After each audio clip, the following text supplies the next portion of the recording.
All right, it was a tweet that kind of concerned a number of folks. Donald Trump saying that the U.S. must greatly expand its nuclear weapons. To former Army intelligence officer Andrew Peake. Andrew, I hope I misinterpreted the intention here, but I think we have enough nuclear weapons. What was he saying?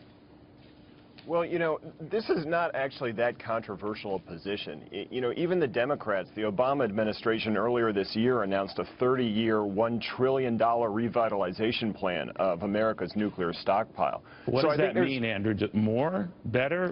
It means more. It means upgrading how targetable they are. Right, so that the most effective nuclear weapons in keeping America safe are not the sort of city busters that, you know, we imagined during the Cold War, but nuclear weapons that might conceivably actually be used, because that actually increases our deterrent and, you know, sort of counter-logically makes it less likely for other countries to test us in whether we would use them or not. You're the expert. I'm just worried when I hear someone in any authority, including the guy who will have the nuclear suitcase, saying that we need more of this stuff. You're saying it's not that, right? No, partially it's going to be some more. But, you know, there's already reasonably strict restrictions in what we can, how many warheads we can possess, how many delivery systems we can possess.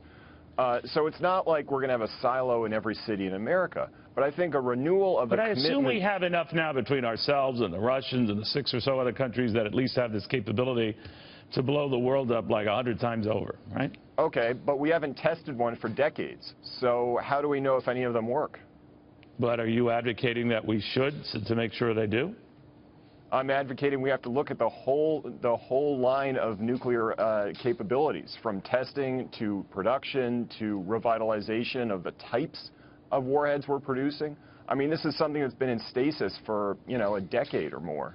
All right, so the ones that have been sitting, when's the last time we were routinely conducting tests? It's decades, right? Decades. All right, so we're not quite sure they work. So he is really saying this is a way to make sure they do, and wouldn't other countries then make sure through testing of their own, besides just the North Koreans, that if we're going to test, they're going to test, and something could go wrong, couldn't it?